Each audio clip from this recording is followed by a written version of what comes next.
Փաշինյան նախ խնդրեի անդրադառնալ վերջին օրերի տեղեկություններին Տիգրան հետ կապված, կա տեղեկություն, որ արդեն քարտեզում փոխվել է, հա, Տիգրան անվանումը, դուք քաղաքացիներից մեկի հարցին պատասխան թե ինչն եք հանձնել առաջիկայում, ասում եք երկու վյուր նշեցիք, ադրբեջանական անուններ տալով, երրորդը չասեցիք հավանաբար նկատի ունեիք Տիգրան ճիշտ են արդյոք տեղեկությունները, դուք ավելի վաղ ասում եք, որ այսպես կոչված անկլավների հանձնման համար չկան իրավական հիմքեր, եթե ճիշտ են այդ տեղեկությունները, որ առաջիկա Տիգրան հանձնվելու է, ինչ իրավական հիմք եք դուք հանել ջրի երես, ինչի հիման վրա է դատելի ունենալու, եւ կխնդրեի անդրադառնալ ձեր վերջին հայտարարությանը մարդկանց հացադրում անելու, թե ինչու չեք զոհվել, դիմախոսներն ասում են, որ ձեր դերը պետք է լինել ոչ թե մարդկանց հարցնել, ինչու չեք զոհվել, այլ ամեն ինչ անել, որ երկիրը զերծ մնար պատերազմից, հայ ժողովուրդը չզոհվեր, ինչու եք դուք նման հայտարարության, ասում են դուք այլուն եք միշտ ուզում, մինչև այլուն չեք տեսնում, չեք հանգստանում եւ ընդհանրապես ձեր դերը որն էր, ասում են մեր թշնամիներն են ցանկանում, որ մենք զոհվենք, բայց որ Հայաստանի ղեկավարը հայ ժողովրդին կհարցնի ինչու չեք զոհվել, նմանաբար պատմության մեջ մարդիկ չեն խոսել, շնորհակալություն։ Հայաստանի ղեկավարը հայ ժողովրդին չի հարցրել ինչու չեք զոհվել, Հայաստանի ղեկավարը Ղարաբաղի պսևդո էլիտայի ներկայացուցիչներին է հասցրել ինչու չեք զոհվել։ Շատ կոնկրետ շրջանակ մարդ, եթե անհրաժեշտություն լինի, այդ մարդկանց ցուցակը կարելի է ճշգրտել։ Նրանք, ովքեր իրենց անվանում են Ղարաբաղի խորհրդարանի անդամ, նրանք, ովքեր իրենց անվանում են Ղարաբաղի, չգիտեմ, ինչ սեկտորի անդամ, ասենք այդ մարդիկ գնացել են սահման մի հատ կրակել են։ Ոչ միայն չեն կրակել, երբ որ ասում են փախածները, ես դրանց նկատի ունեմ, փախածներ ասելով, նկատի ունեմ Ղարաբաղի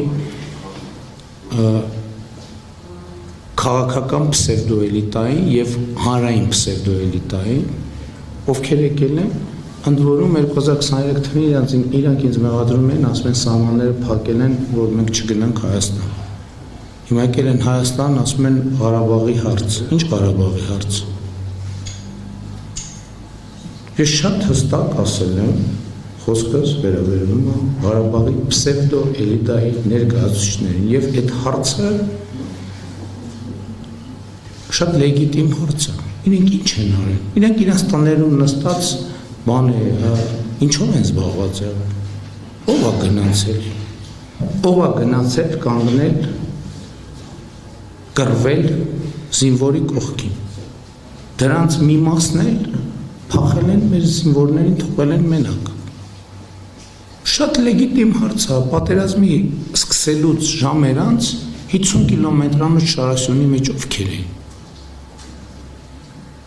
Քանիսը եկան մնացին Հայաստանում, քանիսը հետ գնացին։ Հետ գնալիս է քանիսը հայտնվեց առաջնագծում։ Այսինքն այդ ինչ է։ Այդ ինչ մի հատ բան է, տենց անձեռնմխելիություն է ձևավորվել, որ պետք է չասվի այս բաները։ Պետք է ասվի։ Իհարկե պետք է ասվի եւ այո ասում եմ, պետք է բացատրություն տան։ Սամվել Շահրամանյանից սկսած մյուսներով ավարտած։ Դուք հարց եք տալիս, առաջին հարցը։ Ձեր հարցը հենված է երկու բազիսային դրույթի վրա, երկուսն է սուտը։ Առաջինը, որ Google-ում որևէ անուն է փոխվել, Google-ի գոյության ողջ ընթացքում այդ անունը եղել է այդտեղ, սկսենք այդտեղից, ողջ ընթացքում։ Այսինքն Google Maps-ը կամ Google Earth-ը ինչքան գոյություն է ունեցել, այդ անունը այդտեղ է եղել։ Այլ բան, որ ոմանք նոր են նկատել դրա մասին։ Երկրորդը ասում եք քաղաքացու հարցինի պատասխան դուք ասցիք հանձնում եք չգիտեմ ինչ։ Երկրորդը սուտ է։ Հասկանում եք, այդ կուլտուրան, որ կարելի է նույնիսկ ուղիղ եթերում հնչածը դարձնել սուտ, այդ կուլտուրայի մասին դուք պետք է խոսեք։ Քաղաքացին ասել ինչն եք հանձնում, պատասխանը յուղերի ամենը ես այս ասում։ Ասում եմ դուք սուտ եք ասում, սուտ։ Ձեր հարցը տալիս եք, որ լրատվամիջոցից եք դուք, այո ոչ մի զարմանալի բան չկա։ Այդպես չի չեն հարցել,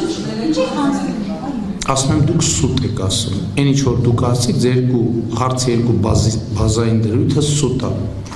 Իսկ ընդհանրապես այդ թեմային ես տասնյակ անգամներ անդրադարձել եմ։ Ասելով հետևյալը, որ Հայաստանը եւ Ադրբեջանը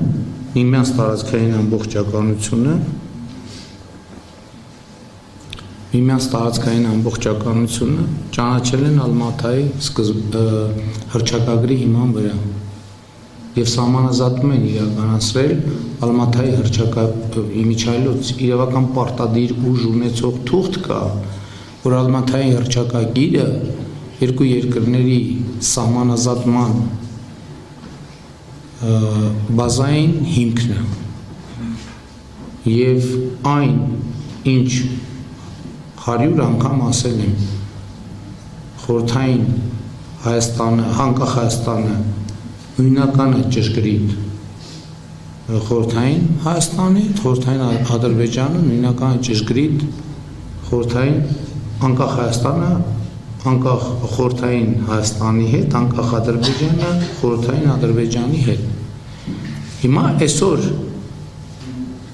կան հարցեր եւ անկլավների թեմայից մենք չենք կարող հրաժարվել մի պարզ պատճառով, որովհետեւ մենք ինքներս ունենք անկլավ Արցախաշենը։ Այսինքն հրաժարվել դրանից չեմ կարող հրաժարվել, որովհետեւ եթե որևէ մեկը հրաժարվի, դա քրեական պատասխանատվության հիմք է, ոչ մեկ չի կարող Հայաստանի ինքնիշխան տարածքից հրաժարվել։ Բայց պարզ է, որ դա տենց պարզ թեմա չի եւ որևէ նախ որ ասեմ որովհետեւ թեմա քննարկվում է, որևէ պայմանավորվածություն, որևէ, այսպես ասած, ռազմավարություն, որևէ հայեցակարգ այդ հարցի լուծման հետ, այս պահի դրությամբ չկա։ Բայց նաև կանոնակարգը սահմանում է դեպքեր, որ պետք է հնարավոր է նաև տասնյակ անգամներ ենք խոսել։ Պետք է նայվի, թե այդ հարցին մենք ոնց ենք մոտենում։ Ես չեմ խոսում անկլավների թեմայի մասին, ես խոսում եմ Հայաստանի ինքնիշխան տարածքների վերադարձի մասին եւ սահմանազատման թեմայի հետ կապված, ես խոսում եմ Հայաստանի ինքնիշխան տարածքի մեր վերահսկողության ներքո վերադարձի մասին։ Եթե սահմանազատման ընթացքում ինչպես կանոնակարգով նախատեսված է որոշ օպտիմալացումներ կլինեն, այդ կարա եւ լինի։ Եվ դա եթե լինի, կլինի բաց հրապարակային թափանցիկ։ Մի բան հստակ է եւ աներկբա սահմանազատման արդյունքներով Հայաստանի Հանրապետության տարածքը 29743 քառակուսի կիլոմետր է։ Սա երկաթյա տրամաբանություն, ուրիշ տրամաբանություն չի կարող լինել։ Այն մնացածը, որտեղ կանոնակարգում է նախատեսված է ճանապարհների խնդիր կա, ենթակառուցվածքների խնդիր կա, միացումների խնդիր կա, եւ այլն եւ այսպես շարունակ։ Այսինքն դա սահմանազատման ընթացքում կլուծվի։ Ինչ վերաբերվում է պատերազմից զերծ, այդ մեր ամենամեծ խնդիրը այն է, որ մենք չենք հասկանում, որ մենք պատերազմի մեջ ենք եղել 2020 թվականի սեպտեմբերի 29-ից առաջ։ 1991 թվականից պատերազմը անընդհատ է եղել, պերմանենտ է եղել։ Ամեն տարի մենք զոհեր ենք ունեցել եւ վիրավորներ։ Ամեն տարի մեր տների վրա կրակոցներ են եղել։ Ամեն տարի։ Եվ էսա տեսեք, երբ որ բազիսային սկզբունքները չեն ընկալվում, ամբողջ իրականությունն է խեղաթյուրվում։